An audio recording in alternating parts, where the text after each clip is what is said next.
Good morning, જય શ્રી કૃષ્ણ. કેમ છો બધાએ? સ્વાગત છે તમારું મારા આજના નવા બ્લોગની અંદર. અને અમે અત્યારે ત્રણેય છે ને રેડી થઈ અને good morning. Good morning. Good morning Eid. Good morning. અને અમે ત્રણેય રેડી થઈને અત્યારે નીકળી ગયા છીએ બહાર જવા માટે. ઈદ સી જઈએ છે આપણે? I don't know. You don't know? Yes. ચલો, ઈ ડોન્ટ નો કે અમે ક્યાં જઈએ છીએ બરાબર. તો એને હવે છે ને અહીંયા રોડ ઉપર ઉતારી દઈએ છે. ઈદને ખબર ન હોય તો એને હું કામ લઈ જવાની જરૂર છે હે ને? સીધ જઈએ છે કે તો ખરા? અરે મને નામ નથી આવડતું. લે ભૂલી ગઈ. ઝૂ. અચ્છા, એકચ્યુઅલી માં હા નામ ભૂલી ગયો હશે. ઇન્દ્રોડા પાર્ક નું કેમ એ ભૂલાઈ ગયું તને? ઇન્દ્રોડા ભૂલાઈ ગયું. આ તો અમે જઈએ છીએ અત્યારે ઇન્દ્રોડા પાર્ક, જે ક્યાં આવેલું છે? ગાંધીનગર આવેલું છે. અને ત્યાં જઈએ છીએ અને ત્યાં એકચ્યુઅલીમાં થોડુંક ઝૂ જેવું અને સારું એવું ગ્રીનરી ને એવું છે. તો ત્યાં પહોંચીને બતાવીએ કે ઇન્દ્રોડા પાર્ક કેવું છે. તો બન્યા રહેજો અમારા બ્લોગમાં. ત્યાં સુધી મારી ચેનલને સબસ્ક્રાઈબ કરી દો અને મારા વિડીયોને લાઈક કરી દેજો અને શેર કરવાનું બિલકુલ ભૂલતા નહીં. તો ગાઈઝ જો અત્યારે અમે આવી ગયા છીએ ઇન્દ્રોડા નેચર પાર્કમાં. અને અહીંયા જો અંદર નેચર પાર્કની અંદર એક ડાયનોસોરનો આખો એક અલગ પાર્ટ છે કે ત્યાં છે ને બધા જ ડાયનોસોરના મીમ્સ રાખવામાં આવ્યા છે. અને અહીંયા જો અમારી ફોટોગ્રાફી પણ ચાલુ થઈ ગઈ છે. તો આ 2 ડાયનોસોરના હતા. આ છે ત્રીજું ડાયનોસોરના મોડેલ છે, એ છે જુઓ તમે. એકદમ સરસ, એકદમ. કારણ કે ડાયનોસોર અત્યારે ક્યાંય જોવા મળતા નથી, બરોબર છે. તો એ તો ડાયનોસોરની જાતિઓ તો અત્યારે લુપ્ત થઈ ગઈ છે. તો આવી જ રીતે આપણે છોકરાઓને બતાવી શકીએ છીએ. તો ત્યાં આખું ગાર્ડન જેવું છે ડાયનોસોરનું સ્પેશિયલ. આ છે બીજું ડાયનોસોરનું. ત્યાં આવી રીતે પિક્ચર્સ અને ડાયનોસોર વિશે અહીંયા લખેલું પણ છે.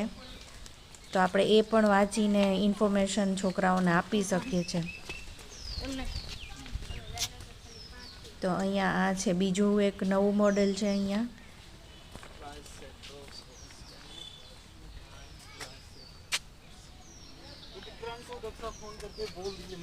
તો એવી રીતે બધી જ જગ્યાએ બધી વસ્તુઓ લખીને બતાવેલી છે. જો બધી જગ્યાએ જો આ અહીંયા પણ છે ડાયનોસોર. બધી જ મોટા મોટા એટલા સરસ મોડેલ્સ અહીંયા આપેલા છે કે છોકરાઓને બહુ જ જોવું ગમે એવું છે.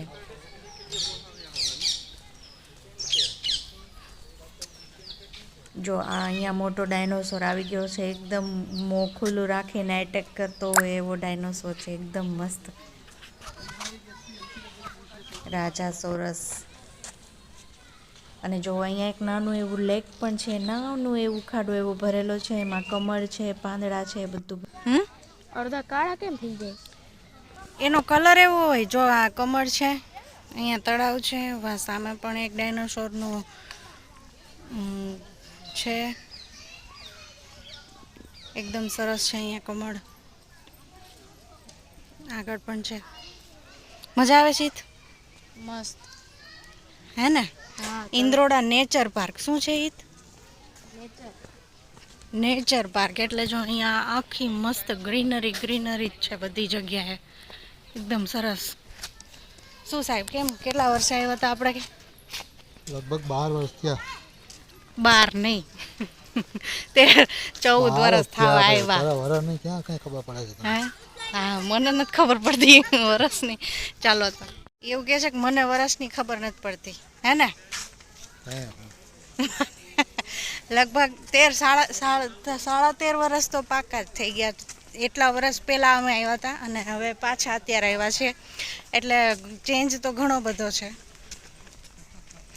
જો આગળ જોઈએ કે શું શું ચેન્જ છે હે ને? એ તમે છે ને અમારા મેરેજ પછી આવ્યા હતા હે ને? અને હવે અત્યારે અમે આવી ગયા છીએ એક નવા ડિપાર્ટમેન્ટ, એટલે કે સર્પગૃહ. જો અહીંયાથી દેખાય છે ત્યાં જઈએ છીએ અને ત્યાં જોઈએ કે અંદર કેવા કેવા સર્પો છે. એ તો ચાલો જો અહીંયા પહોંચી ગયા છીએ અને અહીંયા જો અહીંયા આમાં આ વિન્ડોમાં દેખાય છે અહીંયા કે સૂતા છે સાપ અત્યારે. અને જો અહીંયા આવી ગયા છીએ બીજા સાપ છે જો અહીંયા ઉપર 2-3 છે, અહીંયા એક ઉપર ચડી ગયો છે અને આ બે અહીંયા એકદમ સરસ રીતે રેતીમાં સરકી રહ્યા છે. અને આ છે ઇન્ડિયન કોબરા છે, જેને આપણે નાગ કહીએ ને એ છે. અને આ છે આ બીજા સાપ છે અને આ છે ધામણ. જો એનો કલર પણ એવો છે. અને હવે આવી ગયા છે અહીંયા અજગર છે. જો આ અજગર છે એકદમ જાડા અને કાબર ચીકરા ધીમે ધીમે આગળ વધી રહ્યો છે.